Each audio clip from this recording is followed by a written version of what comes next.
Hello, everybody, and welcome to the Hallmark Guy Podcast. I am Baptiste, the Hallmark Guy, and I'm back with the new 2025 Hallmark Channel's Countdown to Christmas movie recap and review.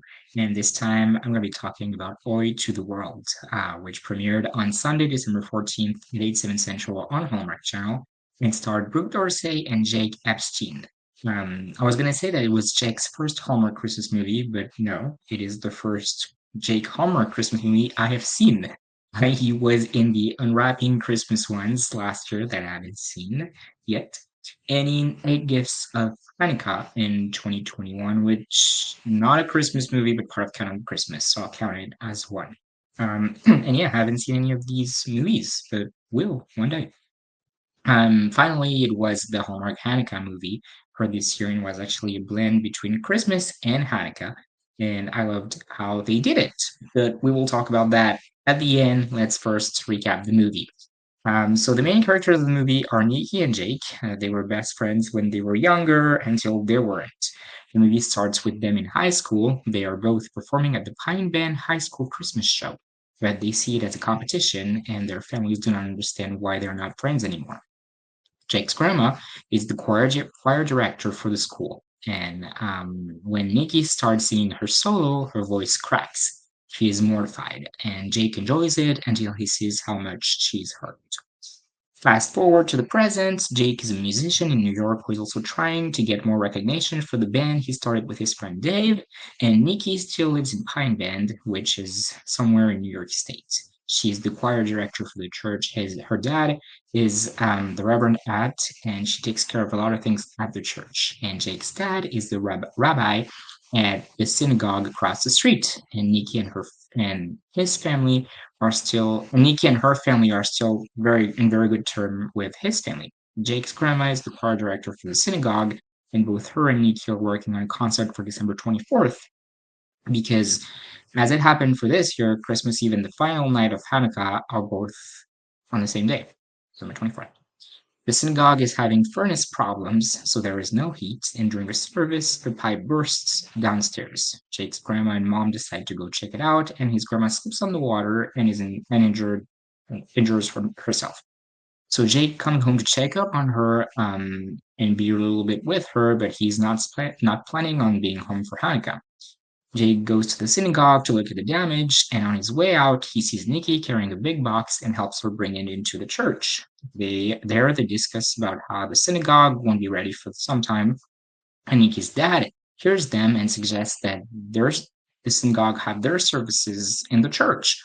Both congregations meet in the church at night, and everyone gets to talking. And Jake's grandma tells him because of her injury, it's probably best she does not stay up too long. And Jake should take over. She shouldn't stay on her feet for too long, and Jake should take over for her for the concert. And it should work because the concert is on the 24th, and he has to be back in New York for a show on the 28th. Nikki realizes both concerts are going to be on the same day on the same day, but Jake's grandma tells her it's okay because Hanukkah ends at sundown and Christmas Eve is at night, so it was meant to be. I almost said same day, same time. Not yet. You'll see.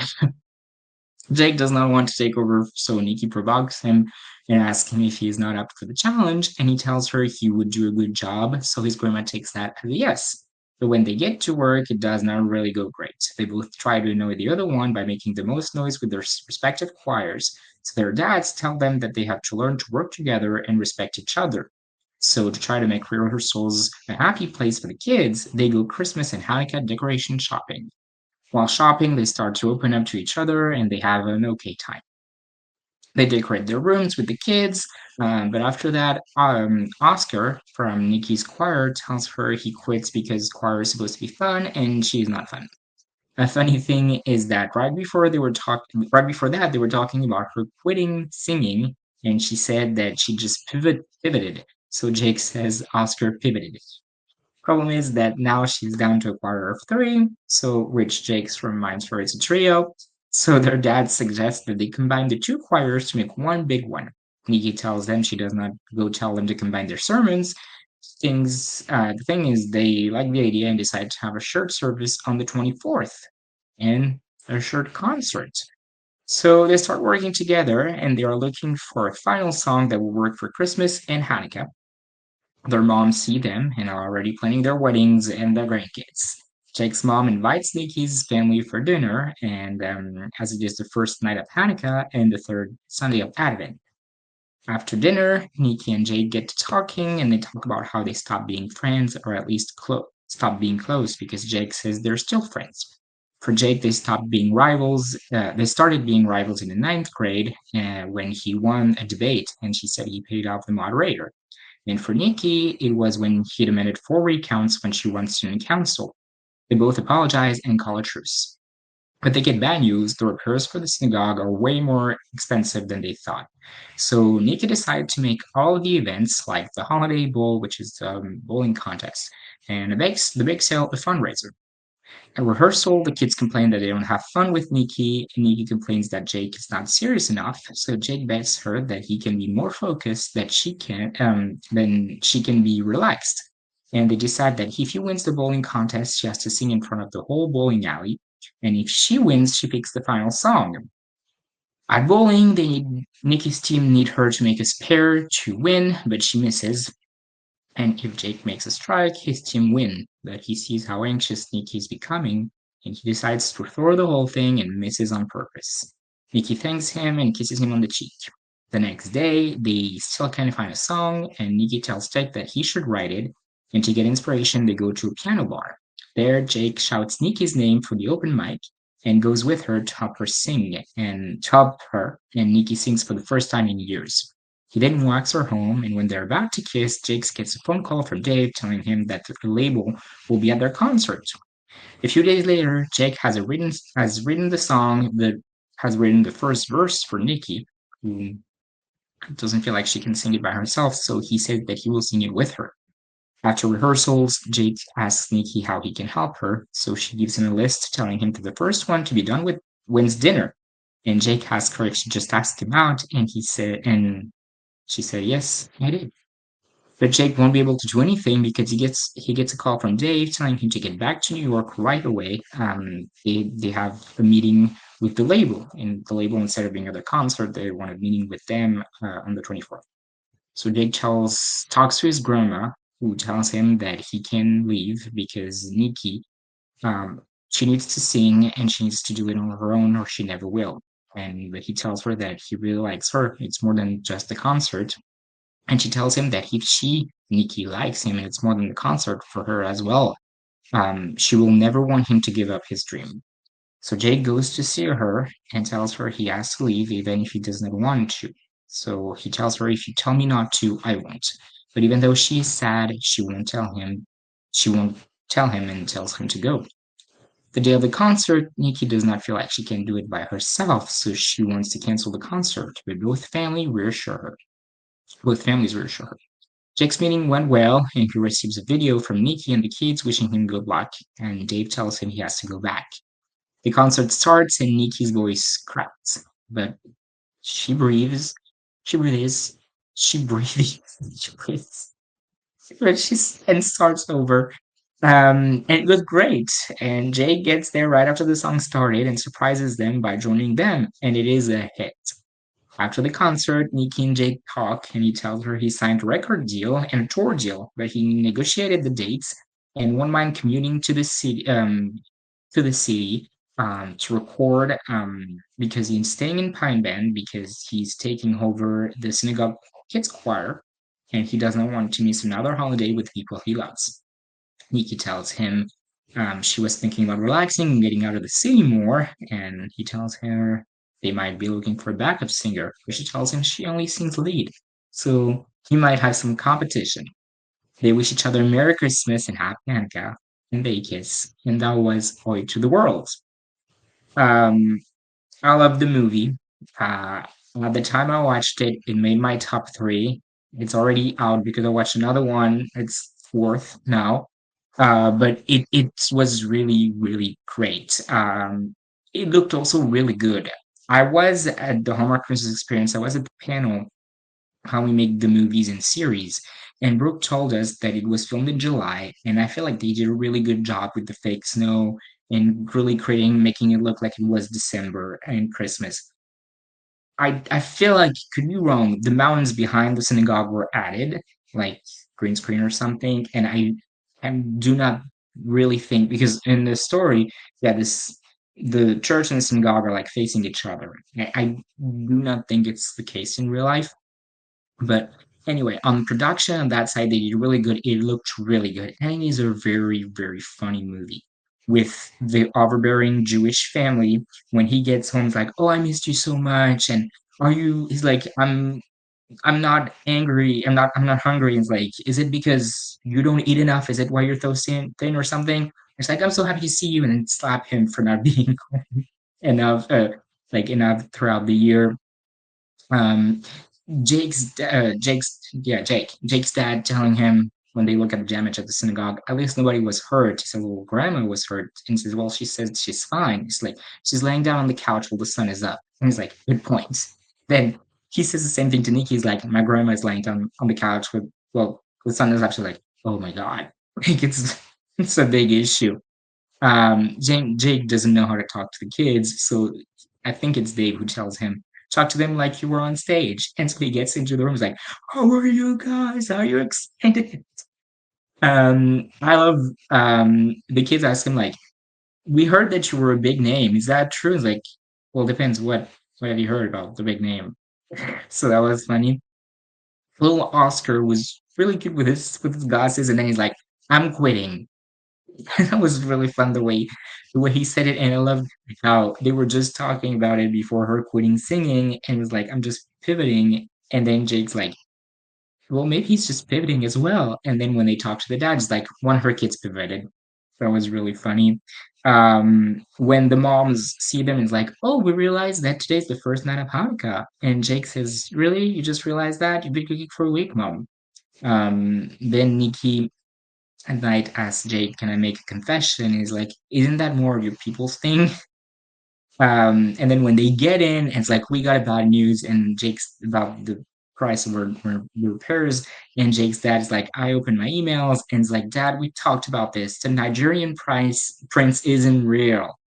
Um, and all the Hanukkah rules also when Nikki's invited a second time for Hanukkah, it's like my mom would tell you it's the worst, nothing's ready. You don't agree with her, but you also don't tell her it's perfect or something like that.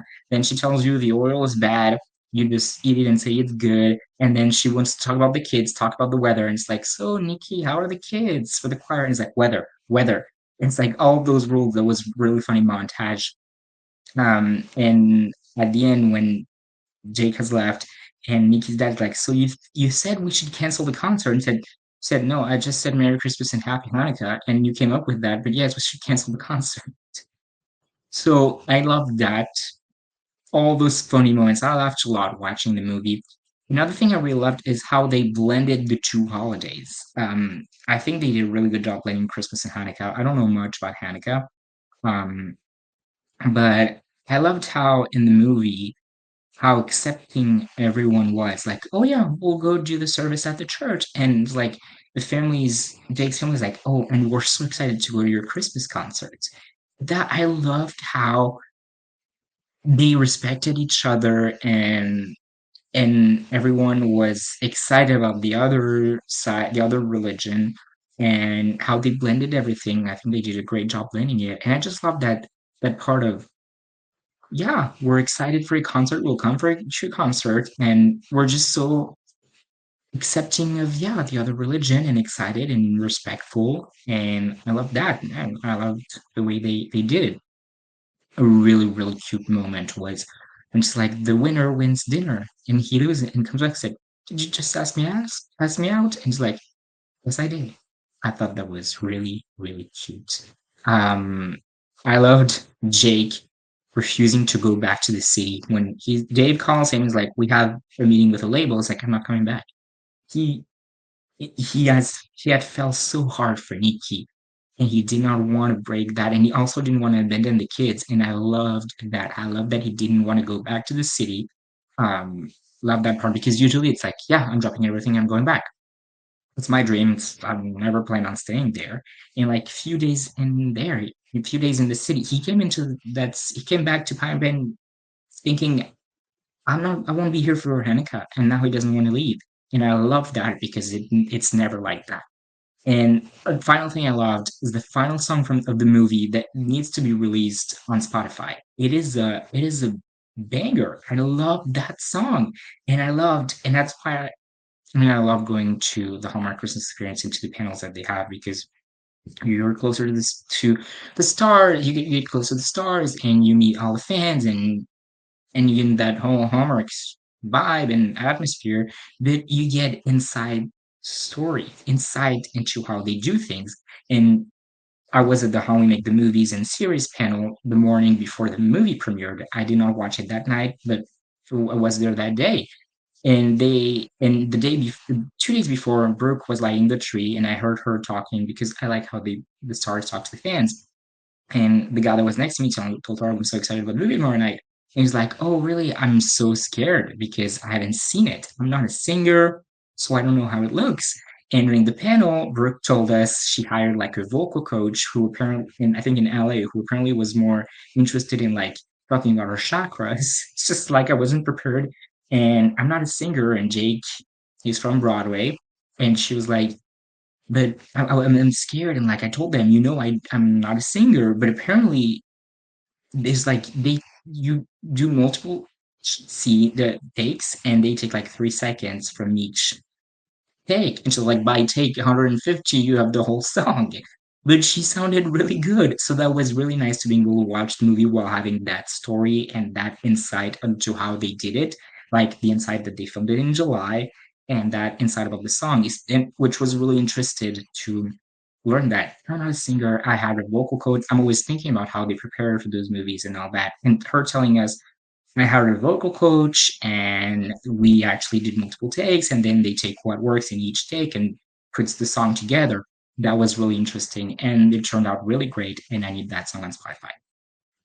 Um, what I did not really like, I hated Dave. I mean, the whole vibe is except in the end was like you have to go back. I was like, yeah, he needs to go back. That I like but the whole vibe. I mean, I know that Dave has that dream for he has the band. His dream is to make it work. So of course he would want Jake to go back to the city. But it's like, no, Dave, no, come on. He needs to stay in the city. And also the grandma, I was like, Grandma, what are you doing? Shut up. Tell him to stay there. Don't encourage him to leave to leave her and to leave Nikki and to go back to New York. It's like, what are you doing now? What's happening? So that was my only thing that I did not like about the movie. Some things I'd like to point out. The beginning shot. I've talked about it in a review already. Don't remember which one, but because it in so many movies. That shot from the town that we have, I think, in more than 50% of the Christmas movies now, was the shot at the beginning of the movie. I don't mind because like it's so fun that in so many movies from the same year they put it in. It was like you know what? If one year they do it in 6 5 Central movie for Thanksgiving, Friday, Saturday, and Sunday, and then again it's 8 7 Central, like, come on. So yeah, we had that shot. Of course, I did not think about it, but Jake's home did not have Christmas decorations, and I didn't think about it. Of course, they're celebrating Hanukkah. They didn't have a Christmas tree. I mean, you can have a Christmas tree without celebrating Christmas now. Now it's more than just Christmas, but yeah, his house didn't have Christmas decorations. Like, yeah, didn't think about it. Of course, yeah, yeah. Um, I like when they went shopping for Christmas and Hanukkah decorations. The ornaments on the shelf were Hallmark 2025, like keepsake ornaments. The box that was really that's fun always to see that when you see cards in the movies, Hallmark cards and all that. I love that.